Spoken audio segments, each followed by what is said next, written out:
One exam can change your entire career.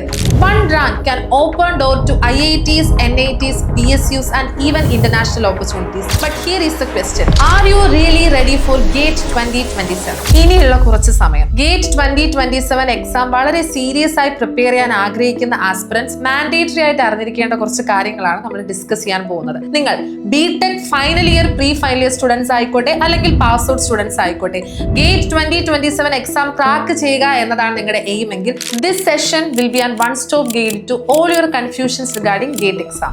GATE 2026 exam കഴിഞ്ഞു അല്ലേ?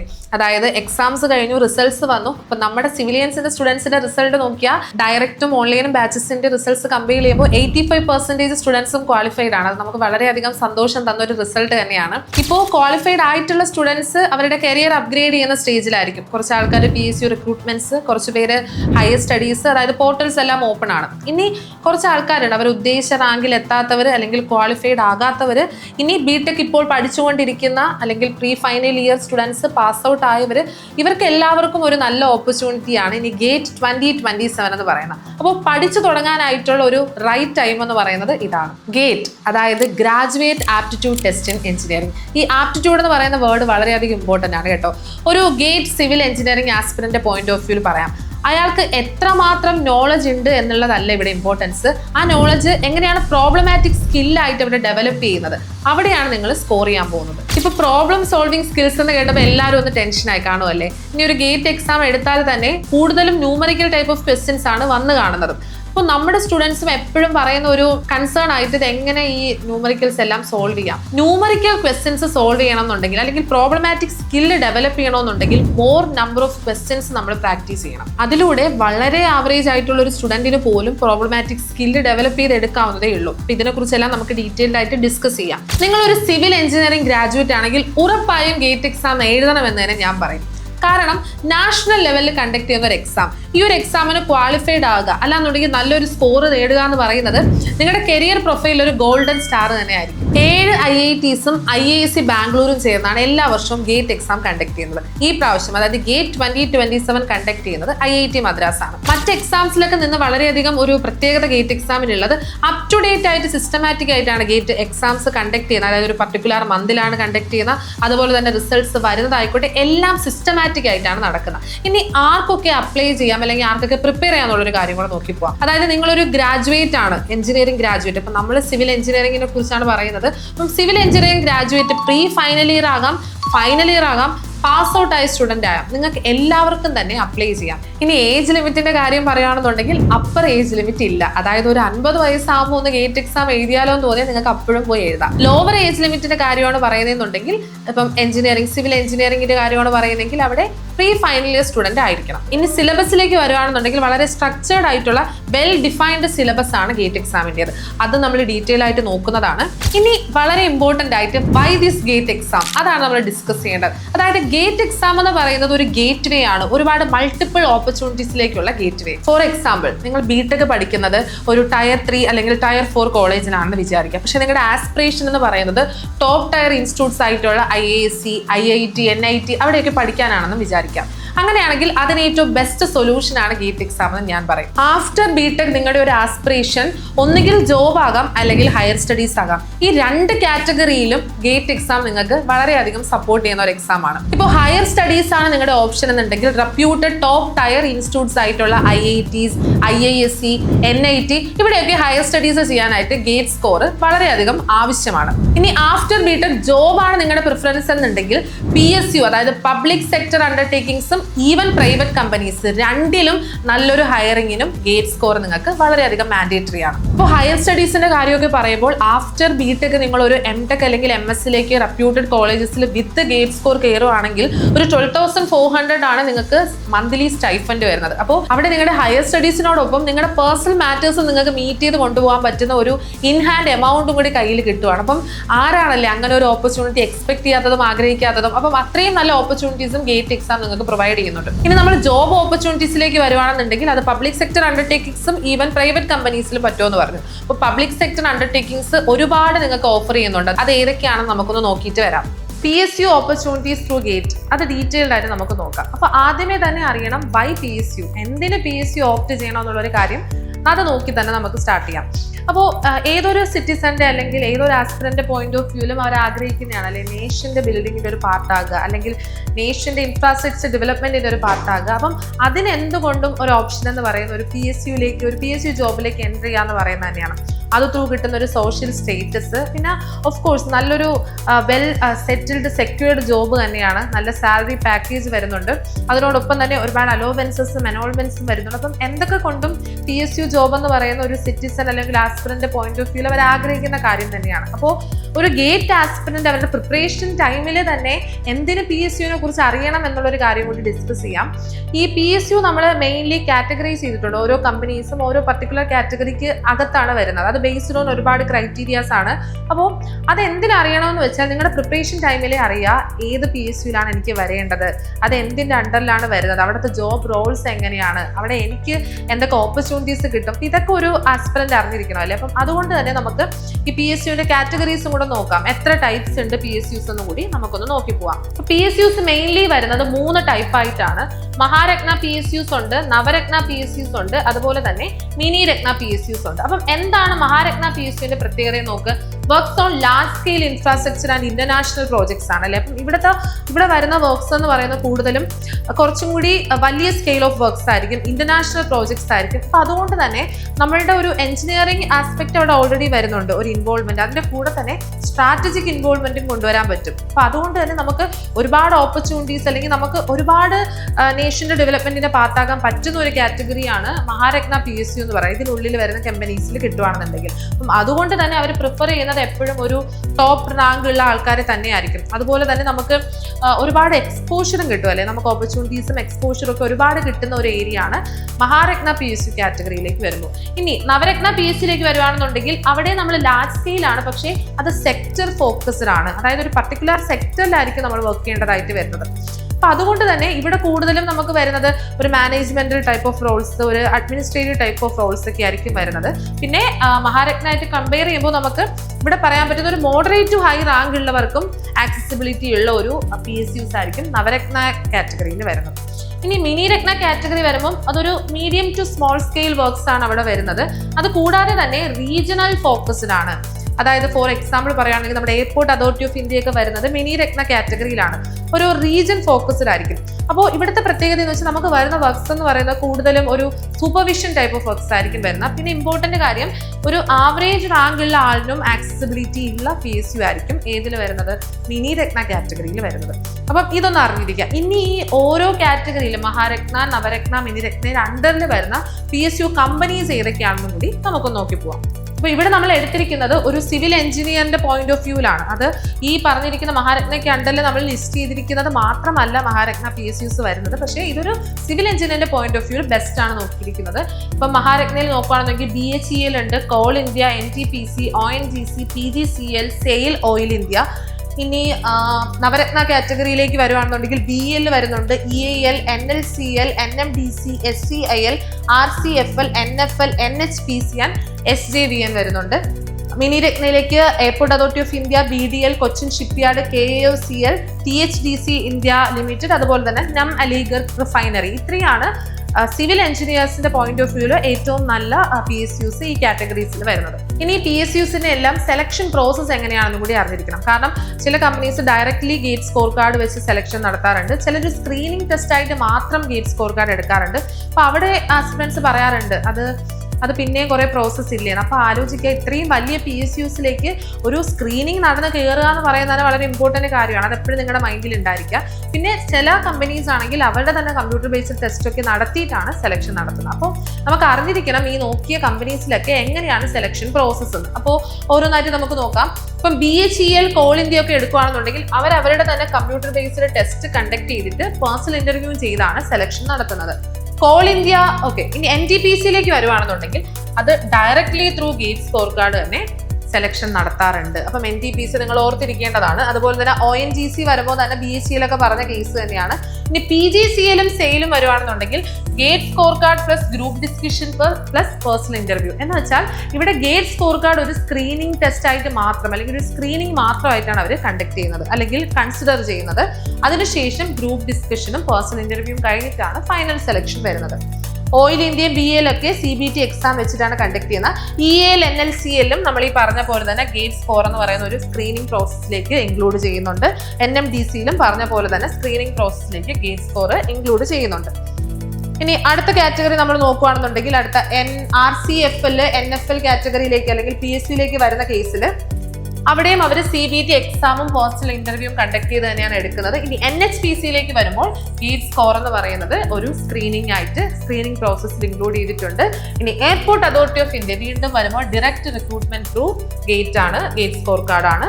ഇനി അതുപോലെ തന്നെ KIUCL ലിമിറ്റഡിലേക്ക് വരുമ്പോഴും അതുപോലെ തന്നെ THDC-ലേക്ക് വരുമ്പോൾ അവിടെയും ഗേറ്റ് സ്കോർ കാർഡ് എന്ന് പറയുന്നത് ഒരു സ്ക്രീനിങ് പ്രോസസ്സിൽ അവർ ഇൻക്ലൂഡ് ചെയ്യുന്നുണ്ട്. അപ്പം ഇത് നിങ്ങളുടെ പ്രിപ്പറേഷന്റെ സ്റ്റാർട്ടിങ്ങിലെ തന്നെ ഓരോ PSU-നെ കുറിച്ച് അറിഞ്ഞ് പ്രിപ്പയർ ചെയ്താൽ നിങ്ങൾ ഉദ്ദേശിക്കുന്ന PSU-ൽ തന്നെ നിങ്ങൾക്ക് എത്തുന്ന ആ ഒരു പ്രോസസ്സ് അല്ലെങ്കിൽ ജേർണി വളരെ ഈസി ആയിരിക്കും. ഇനി ഇതിന് പുറമെ എന്തൊക്കെയാണ് ഓപ്പർച്യൂണിറ്റീസ് എന്ന് വെച്ചാൽ റിസർച്ച് റിലേറ്റഡ് ഓപ്പർച്യൂണിറ്റീസ്, അതായത് ഒരു സയന്റിഫിക് ഓഫീസർ അല്ലെങ്കിൽ സയന്റിസ്റ്റ് B, സയന്റിസ്റ്റ് C പോസ്റ്റിലേക്കൊക്കെ നിങ്ങൾക്ക് എത്താൻ പറ്റുന്ന ഒരു ഓപ്പർച്യൂണിറ്റിയും ഗേറ്റ് സ്കോർ ത്രൂ നിങ്ങൾക്ക് കിട്ടുന്നുണ്ട്. ചില ഇമ്പോർട്ടൻറ്റ് റിസർച്ച് ഓർഗനൈസേഷൻസ് ഡയറക്ട് റിക്രൂട്ട്മെന്റും അതുപോലെ തന്നെ സ്ക്രീനിങ് ടെസ്റ്റിനായിട്ടും ഗേറ്റ് സ്കോർ കൺസിഡർ ചെയ്യുന്നുണ്ട്.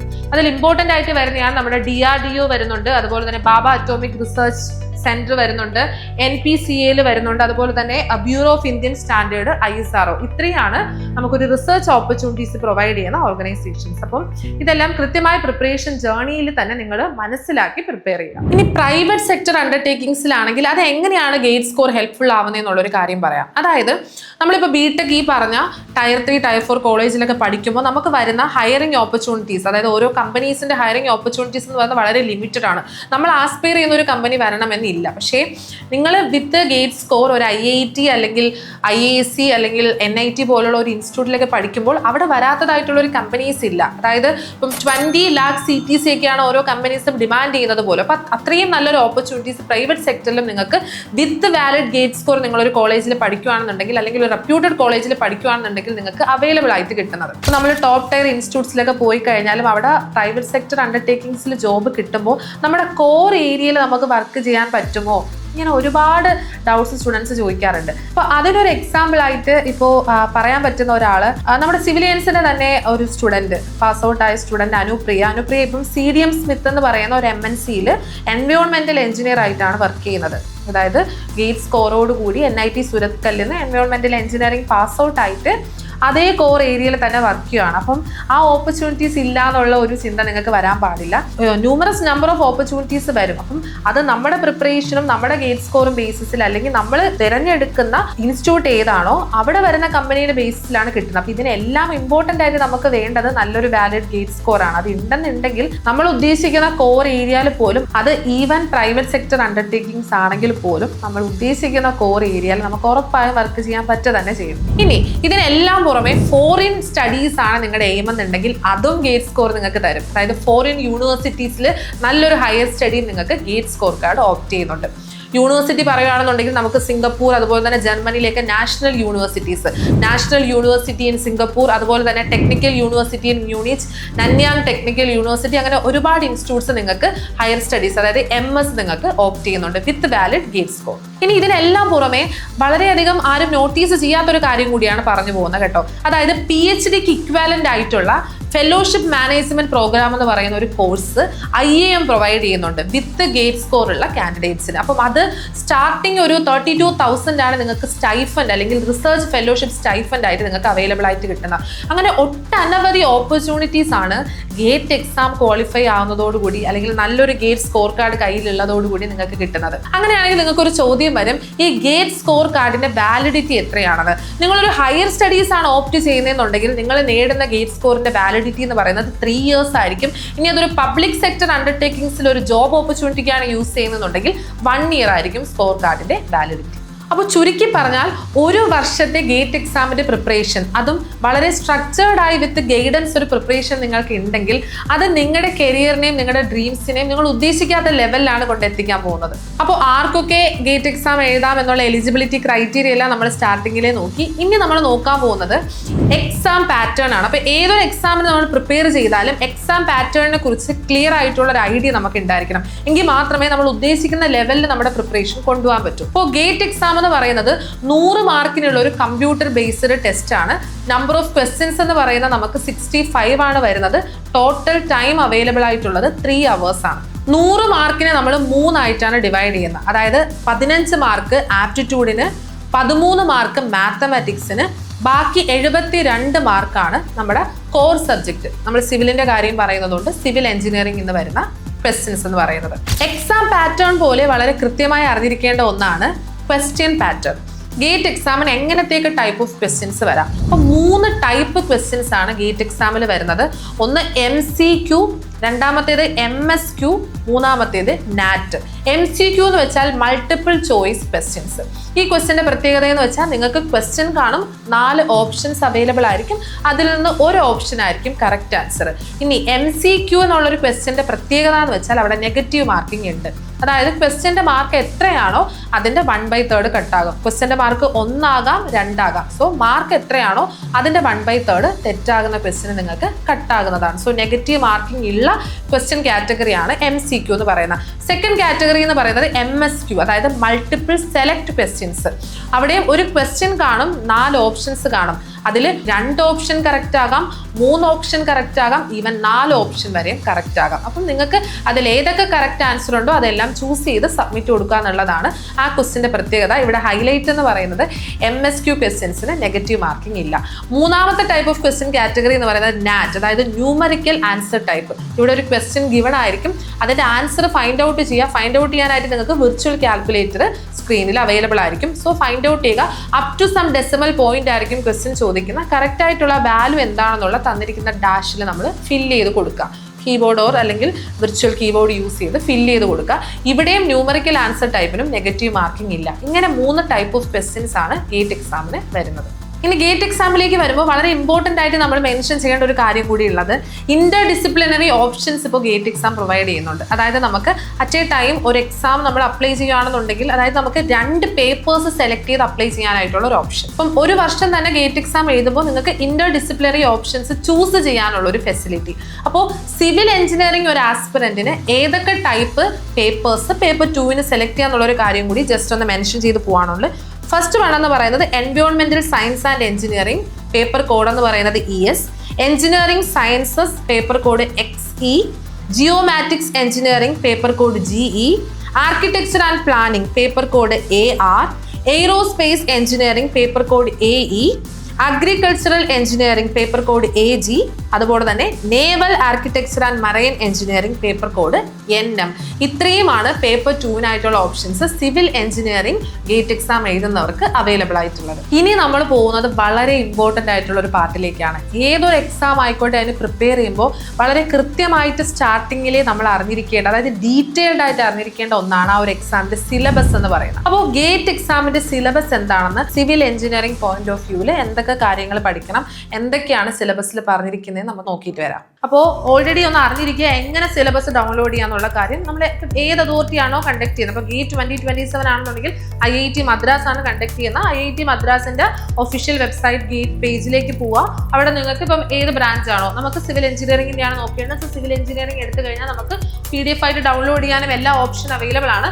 സോ ഇതിപ്പോൾ നമുക്ക് ഗേറ്റ് 2027 സിലബസ് പബ്ലിഷ് ആയിട്ടില്ല വെബ്സൈറ്റിൽ. അപ്പോൾ അതുകൊണ്ടാണ് നമ്മൾ ഗേറ്റ് 2026 വെച്ചൊന്ന് നോക്കി പോവാണ് എന്തൊക്കെ സബ്ജക്ട്സ് ആണ് അല്ലെങ്കിൽ എന്തൊക്കെ ടോപ്പിക്സ് വരും എന്നുള്ള കാര്യം.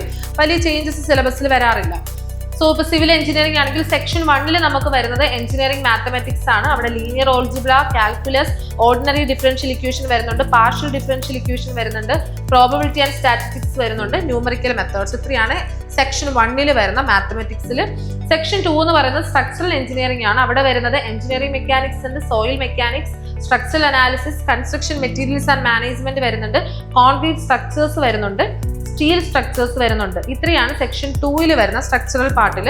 സെക്ഷൻ 3 എന്ന് വെച്ചാൽ ജിയോ ടെക്നിക്കൽ എഞ്ചിനീയറിംഗ് ആണ് വരുന്നത്. അവിടെ നമുക്ക് സോയിൽ മെക്കാനിക്സും അതുപോലെ തന്നെ ഫൗണ്ടേഷൻ എഞ്ചിനീയറിംഗ് എന്ന് പറയുന്ന 2 ടോപ്പിക്സ് ആണ് വരുന്നത്. അത് കഴിഞ്ഞ് വാട്ടർ റിസോഴ്സ് എഞ്ചിനീയറിംഗിലേക്ക് വരുവാണെന്നുണ്ടെങ്കിൽ സെക്ഷൻ 4 ഫ്ലൂയിഡ് മെക്കാനിക്സ് വരുന്നുണ്ട്, ഹൈഡ്രോളിക്സ് വരുന്നുണ്ട്, ഹൈഡ്രോളജി വരുന്നുണ്ട്, ഇറിഗേഷൻ വരുന്നുണ്ട്. ഇനി എൻവയോൺമെന്റൽ എഞ്ചിനീയറിംഗ് ആണ് നമ്മുടെ സെക്ഷൻ 5 വരുന്നത്. അവിടെ നമുക്ക് waste and water quality treatment വരുന്നുണ്ട്, അതുപോലെ തന്നെ എയർ പൊല്യൂഷൻ വരുന്നുണ്ട്, പിന്നെ മുനിസിപ്പൽ സോളിഡ് വേസ്റ്റ്സ് വരുന്നുണ്ട്. സെക്ഷൻ 6 വരുവാണെന്നുണ്ടെങ്കിൽ ട്രാൻസ്പോർട്ടേഷൻ എഞ്ചിനീയറിംഗ് ആണ്. ട്രാൻസ്പോർട്ടേഷൻ ഇൻഫ്രാസ്ട്രക്ചർ വരുന്നുണ്ട്, ഹൈവേ പേവ്മെന്റ് വരുന്നുണ്ട്, ട്രാഫിക് എഞ്ചിനീയറിംഗ് വരുന്നുണ്ട്. 7th സെക്ഷൻ എന്ന് പറയുന്നത് ജിയോമാറ്റിക്സ് എഞ്ചിനീയറിംഗ് ആണ്.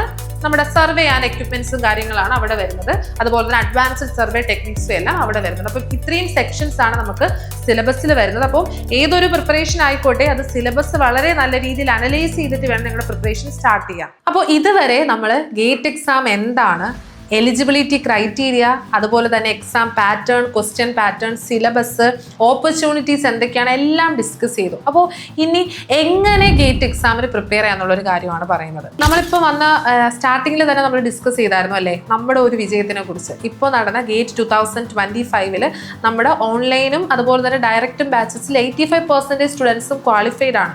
അപ്പോൾ ആ 85 സ്റ്റുഡൻസിന് ക്വാളിഫൈ ചെയ്യാൻ പറ്റുമെന്നുണ്ടെങ്കിൽ അതുപോലെ തന്നെ ഒട്ടനവധി ബാക്കി കുട്ടികൾ ക്വാളിഫൈഡ് ആണല്ലേ, നമുക്ക് ചുറ്റുമുള്ള ഒരുപാട് ആൾക്കാർ ക്വാളിഫൈഡ് ആണ്. അപ്പം ഇവർക്കൊക്കെ പറ്റുമെന്നുണ്ടെങ്കിൽ ഗേറ്റ് എക്സാം എന്ന് പറയുന്നത് നമുക്ക് ക്രാക്ക് ചെയ്യാൻ പറ്റാത്തൊരു എക്സാം ഒന്നും അല്ല. ഈവൻ ദോ ഇറ്റ്സ് ടഫ്, നമുക്ക് നല്ലൊരു ഹാർഡ് വർക്കും ഒരു കൺസിസ്റ്റൻസിയും ഉണ്ടെങ്കിൽ നമുക്ക് ഉറപ്പായിട്ടും ക്രാക്ക് ചെയ്യാൻ പറ്റുന്ന ഒരു എക്സാമാണ്.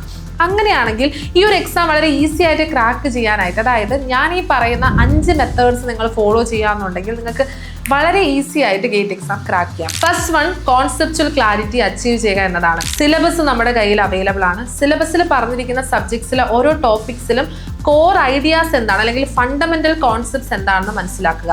എങ്കിൽ മാത്രമേ നമ്മൾ ആദ്യം പറഞ്ഞ പ്രോബ്ലമാറ്റിക് സ്കിൽ നമുക്ക് ഡെവലപ്പ് ചെയ്തെടുക്കാൻ പറ്റൂ. കാരണം നമുക്കറിയാം ഗേറ്റ് എക്സാമിന്റെ ക്വസ്റ്റ്യൻസ് എല്ലാം ആപ്ലിക്കേഷൻ ലെവൽ ക്വസ്റ്റ്യൻസും ന്യൂമറിക്കൽ ബേസ്ഡ് ക്വസ്റ്റ്യൻസും ആണ്.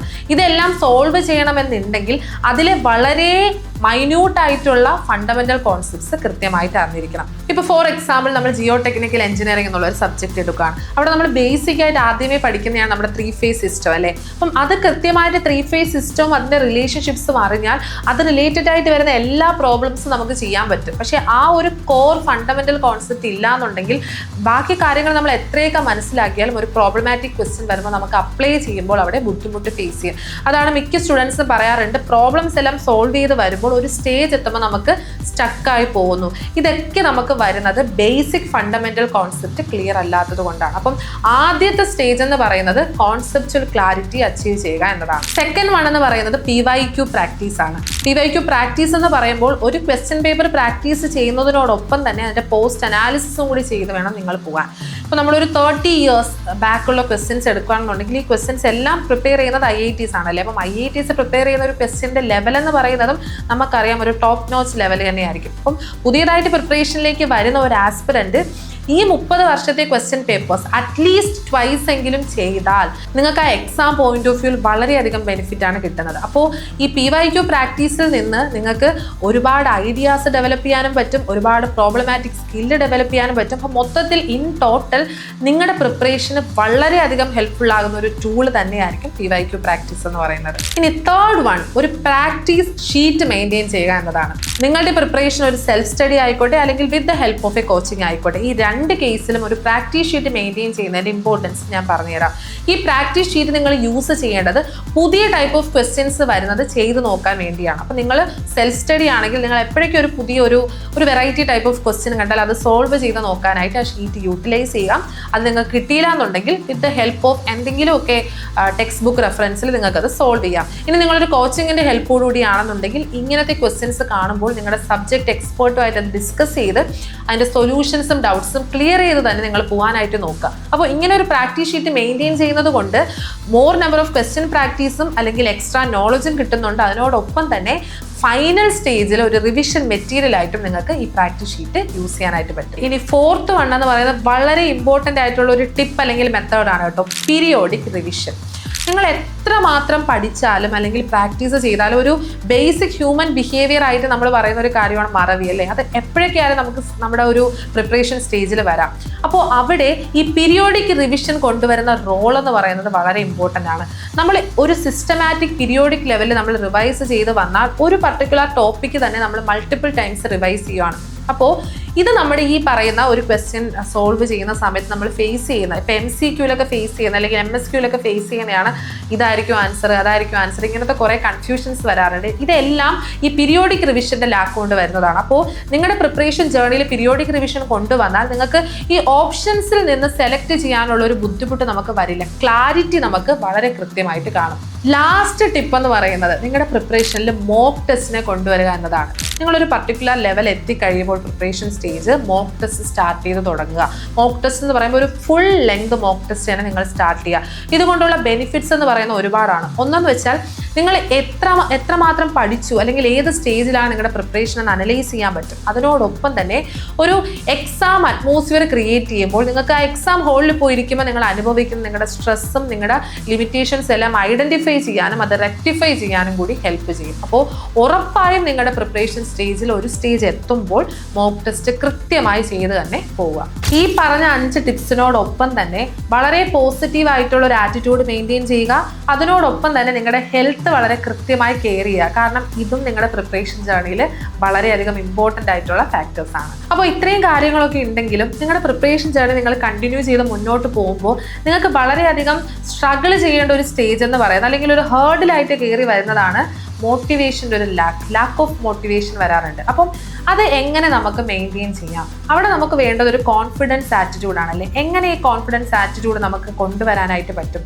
അപ്പോൾ ഇതിന് വളരെ നല്ലൊരു ടിപ്പ് ഞാൻ പറഞ്ഞുതരാം. നമ്മൾ ഈ പ്രിപ്പറേഷൻ ജേർണിയിൽ പൊയ്ക്കൊണ്ടിരിക്കുമ്പോൾ തന്നെ നമുക്ക് അറിയാവുന്നതായിട്ടുള്ളത് അല്ലെങ്കിൽ നമ്മൾ മുന്നിൽ കാണുന്ന ടോപ്പേഴ്സിൻ്റെ എല്ലാം ഒരു ടെസ്റ്റിമോണിയൽ ജേർണി നിങ്ങളൊന്ന് കണ്ടു നോക്കുക. ഇത് വളരെയധികം പോസിറ്റീവ് ആറ്റിറ്റ്യൂഡ് നിങ്ങൾക്ക് ക്രിയേറ്റ് ചെയ്യും. കാരണം അവർ ഏത് സ്റ്റേജിൽ നിന്ന് ഏത് സ്റ്റേജ് വരെയാണ് എത്തിയത്, അവരെങ്ങനെയാണ് എത്തിയത്, അവരെന്തൊക്കെ ഹേർഡിൽസ് ആണ് ഫേസ് ചെയ്തത്, എങ്ങനെ അത് അവർ ഓവർകം ചെയ്തു, ഈ കാര്യങ്ങളെല്ലാം കൃത്യമായിട്ടൊരു ഐഡിയ കിട്ടിക്കഴിയുമ്പോൾ നിങ്ങൾ ഈ പറയുന്ന ഒരു ലാക്ക് ഓഫ് കോൺഫിഡൻസ് എന്ന് പറയുന്നത് നിങ്ങൾക്ക് മാറ്റിയെടുക്കാനും നിങ്ങളുടെ കോൺഫിഡൻസ് കുറച്ചും കൂടി ബൂസ്റ്റ് ചെയ്ത് പ്രിപ്പറേഷൻ്റെ ട്രാക്കിലേക്ക് വരാനും ഹെൽപ്പ് ചെയ്യുന്നതാണ്. അപ്പോൾ നിങ്ങളുടെ പ്രിപ്പറേഷൻ ജേർണിയിൽ ഇനി വളരെ ഇമ്പോർട്ടൻ്റ് ആയിട്ട് ശ്രദ്ധിക്കേണ്ട ഒരു കാര്യം നിങ്ങളുടെ സറൗണ്ടിങ് എങ്ങനെ മെയിൻറ്റെയിൻ ചെയ്ത് നിർത്തുക എന്നുള്ളതാണ്. അപ്പോൾ നിങ്ങളൊരു ഗേറ്റ് എക്സാം പോയിന്റ് ഓഫ് വ്യൂവിൽ പോകുന്ന ഒരാളാണെങ്കിൽ നിങ്ങളുടെ സറൗണ്ടിങ്ങും അതേ പോയിന്റ് ഓഫ് വ്യൂവിൽ അല്ലെങ്കിൽ അതേ പ്രിപ്പറേഷനിലുള്ളവരുമായിട്ട് നിങ്ങളുടെ ഒരു കണക്ഷൻ മെയിൻറ്റെയിൻ ചെയ്യുന്നത് വളരെ ഇമ്പോർട്ടൻ്റ് ആണ്. അപ്പം തൊട്ടു മുന്നേ നമ്മൾ പറഞ്ഞ പോലെ തന്നെ ടോപ്പേഴ്സിൻ്റെ ടെസ്റ്റിമോണിയൽ കാണുക അല്ലെങ്കിൽ ടോപ്പേഴ്സുമായിട്ടുള്ളൊരു ഇൻറ്ററാക്ഷൻ വളരെ ഫ്രീക്വൻ്റ് ആയിട്ട് വെക്കുന്നതും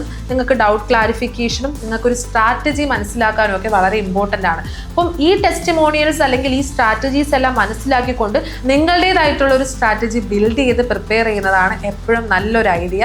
അപ്പോൾ ഫുൾ കോൺഫിഡൻസോട് കൂടി സ്റ്റാർട്ട് ചെയ്ത് തുടങ്ങേണ്ട റൈറ്റ് ടൈം ഇതാണ്. അപ്പം സ്റ്റാർട്ട് യുവർ പ്രിപ്പറേഷൻ വൈസ്ലി.